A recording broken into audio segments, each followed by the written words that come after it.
keyword ranking strategies are you currently using? The entire goal for ranking is how many orders can we possibly get through that one specific search term. Now, I know there's a lot of talk in our space around like, oh, target like long tail search variations of the keyword and all that stuff. That does help.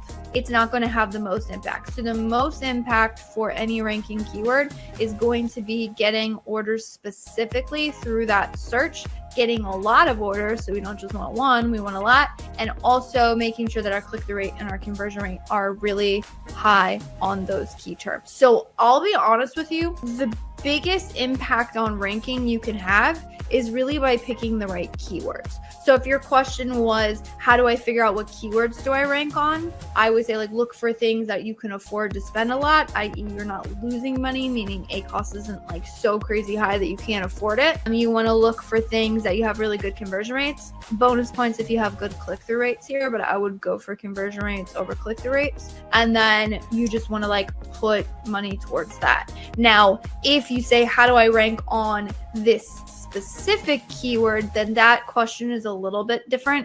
And I'm just going to tell you like push volume. Now, what I recognize is that me saying, hey, push volume through a one specific search might mean that that's not super profitable. So that's where I'm saying like the real trick is going to lie in the actual targets that you select to rank on.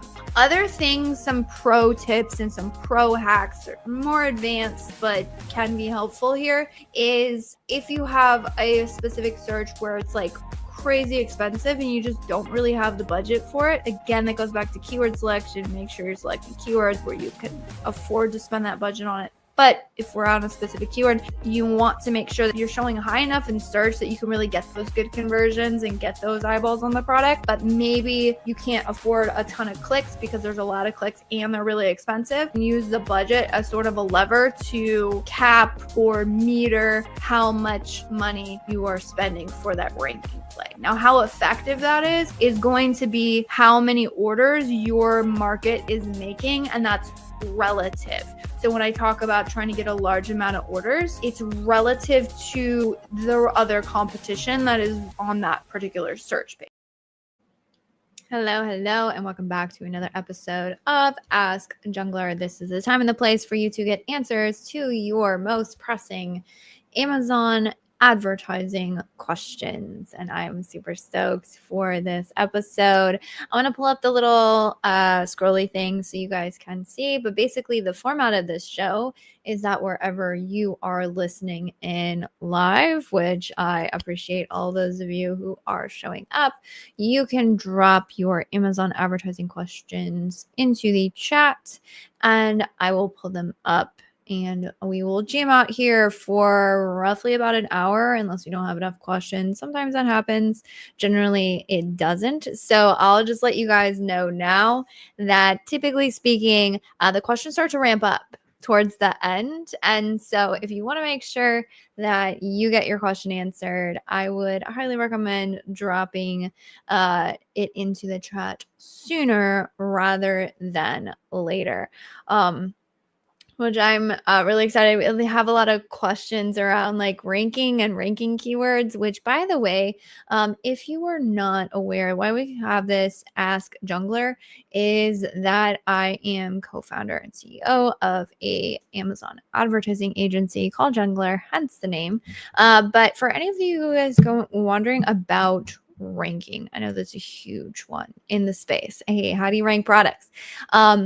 If you go over to junglr.com, you go down to resources and you go into select product launch strategy, you can actually get our entire launch guide. I was actually just on a client call today and he's like, oh my gosh, I can't believe you gave that away. Like you're giving away the secrets. I'm like, no, it's fine because we sell the execution. You know, if you've been listening to the show for any length of time, we are very much an open book when it comes to strategy. And so I like to bring that to these calls, so you guys can get the most out of your advertising. And with that being said, we do have a couple like pre-questions into the chat. So I'm going to pull those up and we can get into it, which again, if I trigger any questions, which by the way, if I say anything useful, hopefully I do, seeing as I'm going to be sitting here talking for about an hour, hopefully something useful comes out of my face.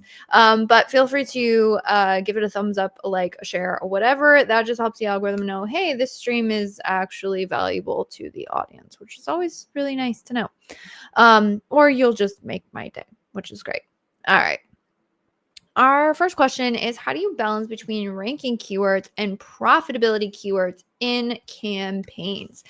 That is a fantastic question. And I'm actually going to pull up something that I have never shared publicly. So by the way, this is a really great place and time of the internet to like find all the stuff that I don't typically talk about on like your regular usuals.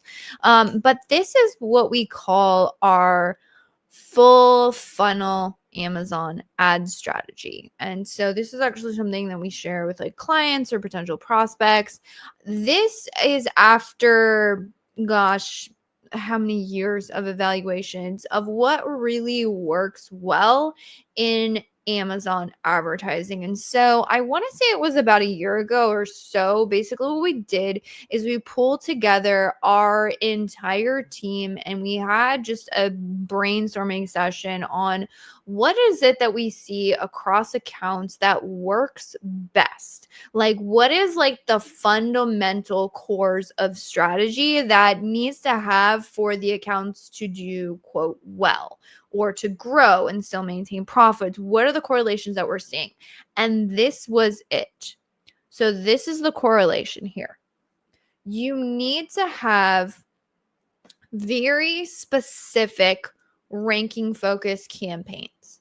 These campaigns are typically going to have a higher ACoS. We do recommend exact match targeting, single keyword targeting for these campaigns, not because I'm like exact match has like the only benefits to ranking or that you can't actually effectively influence ranking through phrase match and broad match. FYI, you actually can. But what we found is that it's due to the amount of control you can have over where your budgets are spent when you have it in an exact match. And so we would recommend highly segmented campaigns for ranking purposes, which is only like a portion of this consideration funnel, because that's probably where a lot of your higher costs are going to come from. And then what you want to do, so that's one side of the funnel. And actually, really funny enough, I just audited an account where he was like, I don't really know what to do because there's only like a few select keywords that are really important to my account. And, you know, we had sales dip, and then I really had to go and I had to push on these particular products. And he's like, it's just the cost per clicks are just rising. Everything's crazy. I'm not really sure what I should be doing. And when I looked at the account, I was like, there's your problem. You have everything focused in on an exact match, and it's all like high aggressive ranking strategies for like everything across the board. What happens when all you do is rank strategies? All you do is exact match. Cost per clicks rise. You have to just continuously play the game. You don't get a lot of that long tail keyword advantage. It's just, it drives costs up, and costs will just become more and more and more unprofitable. On the flip side, you still need these awareness, conversion, loyalty parts of the funnel, and even like long tail keywords, category targeting, competitor ASINs. You need those, but those should not be running at a crazy high ACoS, more profitable. Our goal there is a low cost traffic. We just want as much low cost infusion of traffic as we can possibly get within our budgets, within our KPIs, aka ACoS goals, into that listing. And if you can combine those two things, your market share growth campaigns, and then high amounts of low cost traffic, those two will balance themselves out. And so you can run profitable advertising over the long run. We find if you hyper focus on any part of this funnel, or you hyper focus on ranking, or this rest of the funnel becomes like hyper aggressive, that's where you end up like losing your shirt. So you want to keep those two things in balance, ranking and then profitability. And how you balance it, I would say, is just by having a strategic campaign structure. So I wouldn't want to have my ranking keywords thrown in with like my long tail keywords and vice versa. You want to keep them all kind of segmented so you can do what you need to do. What is your approach to optimizing PPC during low conversion seasons? Another fantastic question. And I'm going to pull up another graphic of another tool, not tool, what do we call it? Playbook that we have. We call this our Q4 demand curve playbook. So this is the part that I want to show you. What we have found I'm not even sharing my screen. Gosh, I'm an idiot. Okay, here we go. Cool. This is from our playbook. What we have found is that when it comes to advertising off of season, you can't outpace the market. You just can't. And you can see here, like, if you're doing it correctly, like your sales volume is going to mirror your search volume, and also the let me see if there's another graph. Okay, I think that's the one I want to pull up. So if you try and push on advertising extremely heavy to sort of like outpace the market, or trying to like fight up against the market, you will always lose out on profitability. Now, if you have like excess inventory or like storage fees that are coming up or those kind of things, those other things do push on profitability. So you need to keep that in mind when it comes to advertising strategy. Like there's sometimes where we like tolerate higher total A costs because we're like, we don't want to pay like $15,000 in storage fees in 3 months, right? So there's that balance. But generally speaking, you need to be careful of this dynamic of your sales in a lot of ways are determined by market trends. And so what I would say when it comes to like doing ad strategy, I would say that there's a couple things you want to do. One is make sure you're keeping on track of total A costs.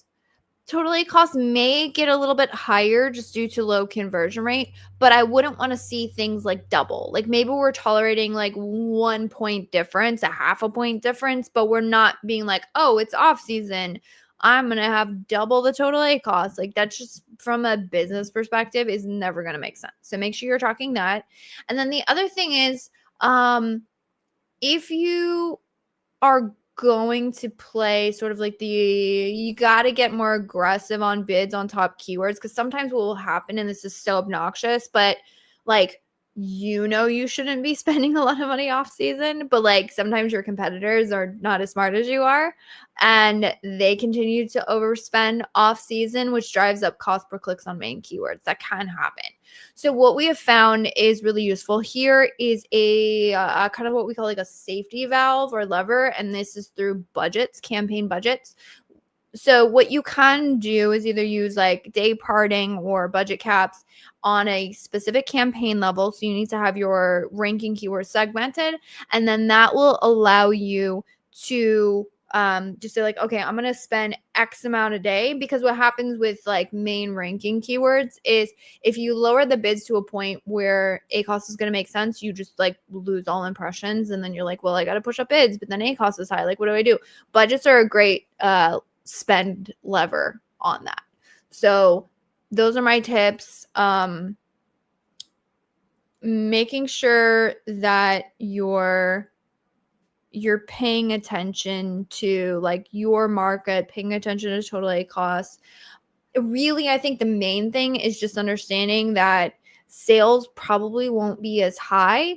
And so what I find most brands go wrong is they go, oh my gosh, December to January, my total sales got cut in half. It's like, yeah, but that's a market trend. It's not a you thing, it's a market thing. So I would say validate that it's a market thing and not a you thing, but providing that you understand typically how your sales should be pacing, and then just don't try and make up for any like market lapses with advertising. What strategies do you follow for scaling PPC without increasing ACoS? I don't want to say this is impossible, but it's kind of impossible in some ways. Let me pull up this model. So this is another thing that we give away, which is we call it our growth balance equation. And so essentially what every business needs to do, what every business wants to do, is be able to continuously grow sales and get more without losing money. We can stay in the game long enough if we're not losing money. The minute we start losing money, it's a house on fire situation. So what we need to do is that really is more total ACoS than ACoS. And I'm going to show you why. So there's only really two things, but mainly one thing you can do when it comes to lowering ACoS. And that one thing is pretty much lowering bids. So I'm going to show you. These are the data points that go into ACoS. So you have your average cost per click, your average conversion rate, and your average order value. So if the average cost per click in my space, which again, here's the problem, is average cost per click is determined by your market. It's an auction.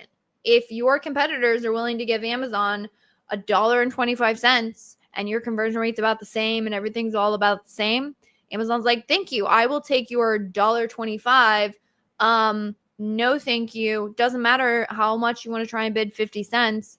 If the market says the cost of visibility on that keyword is $1.25, cost is $1.25. There's only so much you can do. So given these metrics, our ACoS would be about 50% and our ROAS would be about 20%, right? What do we have to do if we want to target ACoS? We say 50 is too high. I need to get to 35, right? Well, I need to either lower my cost per click 38 cents, which is pretty significant. So I got to get an average CPC is 88 cents, or my ad conversion rate needs to go up by like a little more than 4 points. So I need to get 14% and change. Well, the only thing that I can really do in advertising to increase my conversion rates, now you can talk listing optimization, pricing optimization, getting more reviews, all of those things increase the conversion rates. So that would be something to focus on, but I'm just strictly talking ads. What can an ad manager do? So on the increased conversion rates, you can go after keywords that have higher conversion rates, and on average, your conversion rates will get better. Okay, great. But what happens if the conversion rate, like what happens if I have main keywords that I got to go after and my conversion rate is what it is? So maybe my conversion rate on those ones, the high volume keywords, are 10%. Well, what do I do, right? Well, then I got to lower my bid.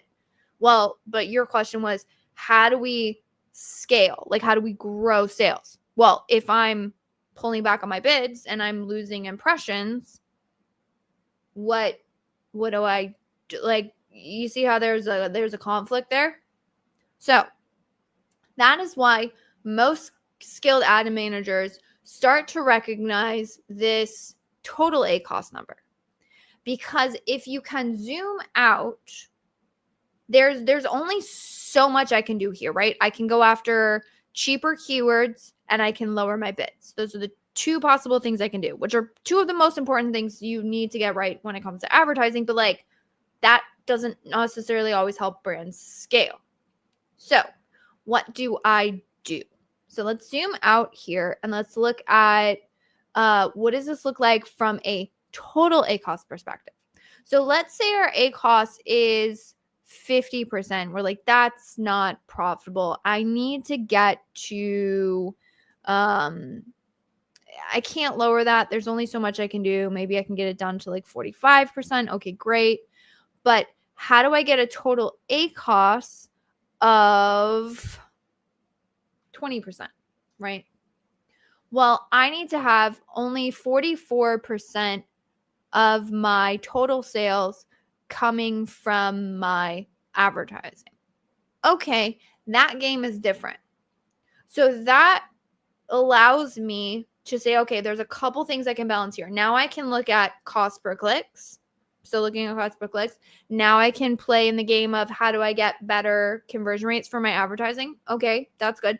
And then I also added another strategic lever of as long as my advertising can grow my organic ranking, so those are like free and clear, pure profit sales, then I can still afford to reinvest in the advertising. So now we got a third game that we can add into here and play. And that one, again, if you're doing it strategically, is going to be much better to play long term.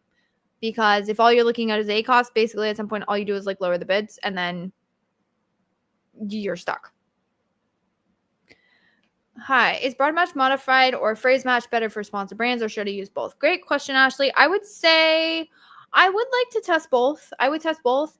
In our experience, though, modified broad match tends to be one of the better match types for sponsor brand ads. So I would look at that. Hi, government is shutting down sales over Amazon, especially 100% price tag. Are your accounts facing this? So to be honest with you, I follow politics ish. I have family members who follow it way more than me. I didn't even know there was a government shutdown until someone said something, and it was like a while into it. So I would say the people who are like hyper obsessing and focusing on politics, which don't get me wrong, politics in the US, I'm not even going there. It is a shit show on both. Like it's probably a mess anywhere, honestly. But I just meant opinions are really high on both sides. But unless you're like super steeped in politics, which to be honest, some people are, but the majority of Americans, I don't even know if we are really.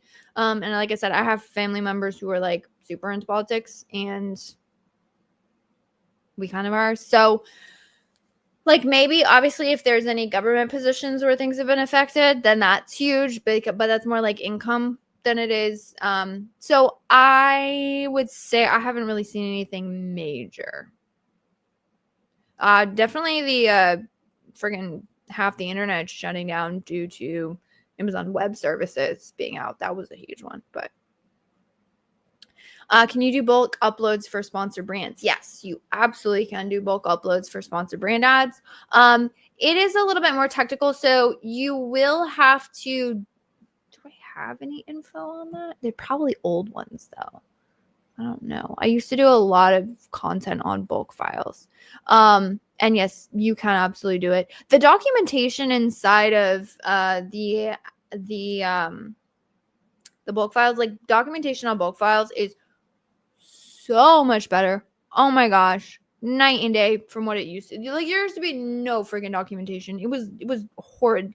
Much better now. So I would say right now I can say like, hey, go read the documentation, which if you go into the ad console, you go to bulk files, there should be a blue link somewhere with like information. You can click around with that.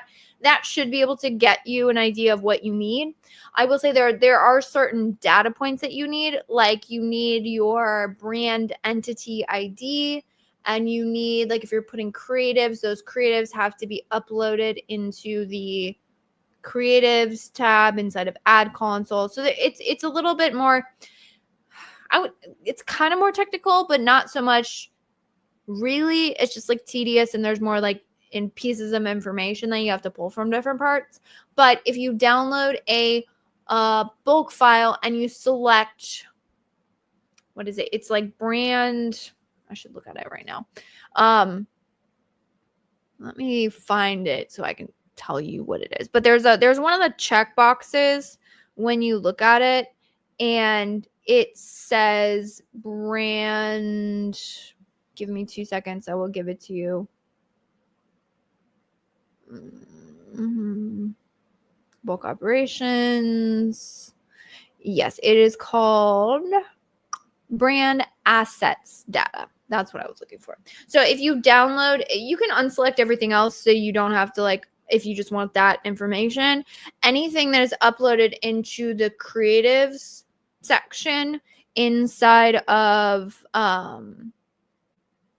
Yeah, there's creative tools inside of, so you go to ad console all the way on the left. There's a creative tool section, and you should see creative assets, but they have image generators and creative studios now, which is fantastic, or a video builder. But if you go into creative assets, any creative assets that you have, which also include any creatives that have been uploaded into the listings and the brand pages as well, which is really helpful.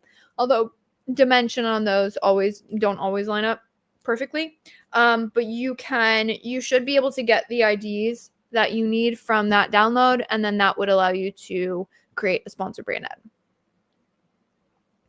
In sponsored display ads, my bids are $1 and CPCs always come in really low. Example, 10 cents. Suggested bids are extremely high. I get loads of low CPCs, but no conversions. Is it because my bid is low? Let me reread that again. My bids. So it sounds like your bids are higher. It's just the cost per clicks are low, which I would say congrats on that. I would actually take a look. Let me collect my thoughts. A couple things here. One, which bidding strategy are you using? Are you using optimized for conversions, or are you using optimized for page visits? You can try using optimized for page visits or optimized for conversions. You can switch between those two. So I would test that to see if that changes anything, like whichever other one. And then the other thing that I would say is you really want to see where you're showing up.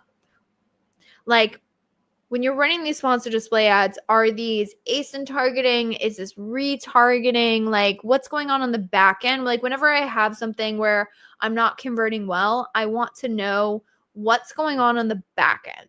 So you want to download, and let me measurements and reporting, sponsored ad reports. I want to make sure I'm giving you the right report. So if you go to the reporting, you select sponsored display. You're looking for what's called a matched target report. So this is the search term report equivalent for sponsored display ads. It's not called search term report. It's called matched target report. I would want to download that. And then you would look at like, hey, what's converting, what's not converting, like from a search term level. Like, where am I showing up on the platform?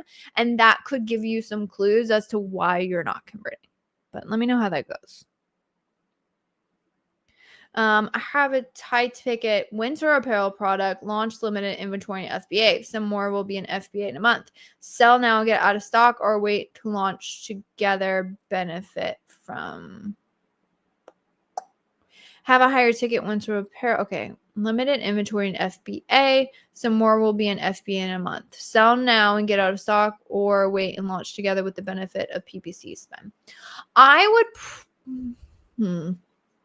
I think my recommendation would be running some limited tests on like right now, because what you can do right now is discover where this product converts. Now, if it's high ticket winter apparel, your conversion rates may or may not be very high right now, just depending on how thick the winter apparel is. Like if you're selling like thick parkas, it's not that cold right now. Well, of course, I'm in Florida, so there's that. But like generally speaking, across the U.S., we're not getting like major snaps of cold front. So actually, and again, it depends on the thickness. If they're like thinner, if they're more like fall type products, fall/winter versus like heavy winter products, that will play into it. However, I would want to run some minimal advertising right now, and then just like understand like, hey, look. My goal here is not to really increase sales. What I need to find out now is where does this product convert and how do I get a benchmark for my conversion rate? Because if you have benchmarks for conversion rates, benchmarks for your cost per clicks, you understand kind of where the product converts, you can build a strategy off of that. My thinking is if there is inventory right now and then you're going to wait for more inventory, it's you're not like, you won't be able to like hit the ground running because you're still going to have to be in like a testing phase where I could start the testing phase now. I would use minimal budgets. if something takes off, fantastic. Like, let's get some profits. But I wouldn't be trying to like over push. I would more just be feeling out, where does this product convert? What is the cost per clicks? How do I get better conversions? And start running those tests.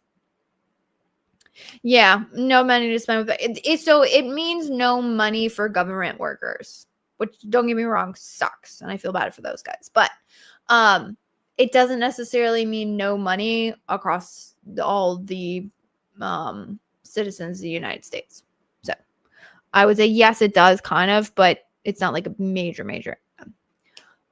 Let me preface that. It's not like everybody all of a sudden didn't start getting income. If that was the case, like, nobody's buying, but it's more like government workers and those people. I'm currently working on an appliance brand where we're building completely from scratch. The listing and storefronts are now live and sales have begun through targeted ads. CPCs are high. Yes, I would expect CPCs are high, and I would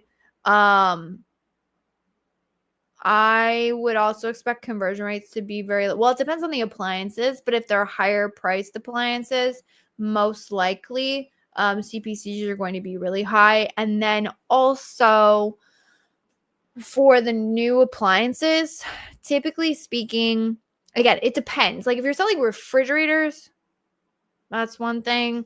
Maybe it's like smaller appliances, like, I don't know, like an air fryer. People with appliance, again, it depends on the price point, depends on the product. But typically speaking, just think about it from a consumer perspective.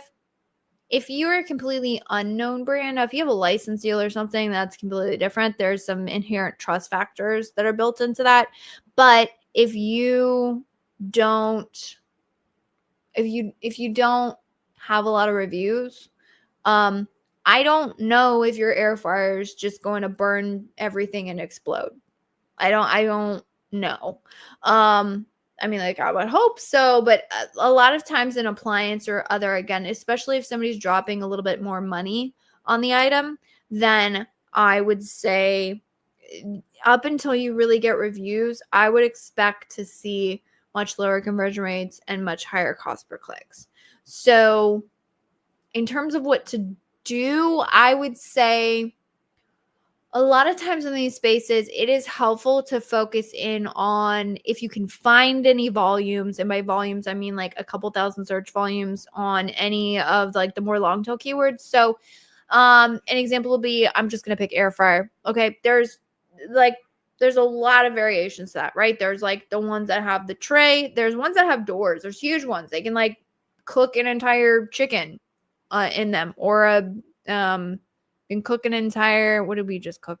Something crazy. And we have an oven, but you can cook an entire prime rib in some of those. They're huge, right? So if I'm selling a bigger one, I want to go after keywords of people who are looking for that specific item. I'm probably not going to convert really well on like regular air fryer keywords, but maybe I can go after those other ones. So that's kind of what I would be looking at. It looks like have a follow-up question. Personal care appliances. Okay.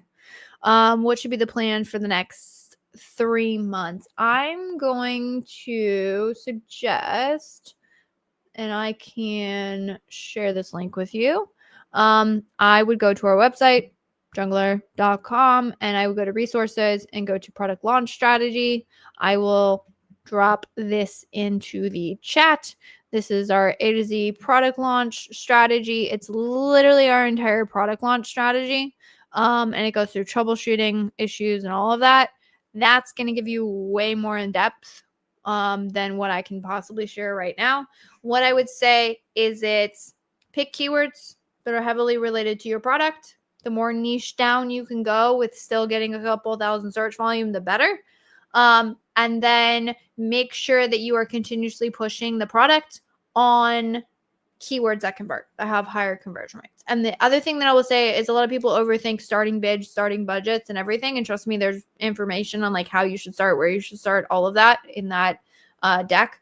But what you're doing right now, that just gets you to the starting line. Like it's all about testing and iterating you're going from unknown to known. So if I look at an entire list of like 200 keywords, I could probably pick out the ones that are more likely to convert because I've been doing this for 8 years. But do I know they're going to convert? No. I can make it as best an educated guess as I possibly can using all the data at my disposal. And then I run the test. And then I see what converts and I see what don't. And then I have a known. So a lot of times people think like, oh, this is my best keyword, so therefore I will convert. Maybe. But up until you try testing it, you don't know. So I would say your goal right now is just to be like, I want to get some targets where I can possibly push this product on. And then Fazal saying, thank you for testing tip. How long shall each test run? 1, 2 days, etc. You want to run it for a while, at least a couple weeks. And I would say a test is not complete until you have data. So let's say I launched a campaign and I put a high bid and I got 0 impressions for a week. Was that a test? No, that was a failed test because I have 0 data. I still have a million unknowns. Will a shopper click on this when they see this? Does it convert when the shopper clicks on it? What is the ACoS? How much does it cost? So many unknowns. So until you get enough data to have a known, meaning I know this is what my conversion rate is. It's converted more than once. This is how many clicks on average takes to get an order. This is what the CPC is, etc., etc. Then that's how long I would run that test for, is what I would say. All right, purchasing. Thanks a lot. Of course, it is my absolute pleasure. I think I got to everybody. So we rolled through those pretty quickly. I appreciate for everyone who dropped a question. If you have an additional question, so feel free to use the chat to ask your Amazon advertising question, drop it in there and I will pull it up and we will get into it. Unless we don't have anything to roll through, in which that case I will save my voice because it is about to go. I totally forgot to drink water before I ended up hopping on, which, by the way, it looks like a lot of you guys are listening in on YouTube. Highly recommend going through and subscribing to our channel. We just put out some more videos and I have a ton of videos lined up for posting. So if you are unaware, you can go to youtube.com/@Junglr is the link. I can drop it in the chat for those of you who are not watching in on YouTube. But this is a video on launches, which again kind of gives you like a really condensed version of going over that playbook. But trust me, I have 10 more videos coming out. I'm super excited for those and a lot more content. So definitely make sure you're staying tuned for that. Fazal is saying thank you so much. Thank you as well. I appreciate you. Always show up, ask some awesome questions. So with that, I think we are at time. So I appreciate everybody who's joining in. If you have any additional questions, make sure to show up. Same time, same place next week, and we will dive in and get you answers to your questions to help you run more effective advertising without having to sacrifice your profit. And that wraps up this episode of the Ask Junglr Amazon Advertising Podcast. I hope you found these insights and strategies helpful in your Amazon PPC journey. Remember, if you have a burning Amazon ad question that you'd like answers to, head over to junglr.com/live to join our next live Q&A session. Until next time, keep optimizing those ads and stay hungry.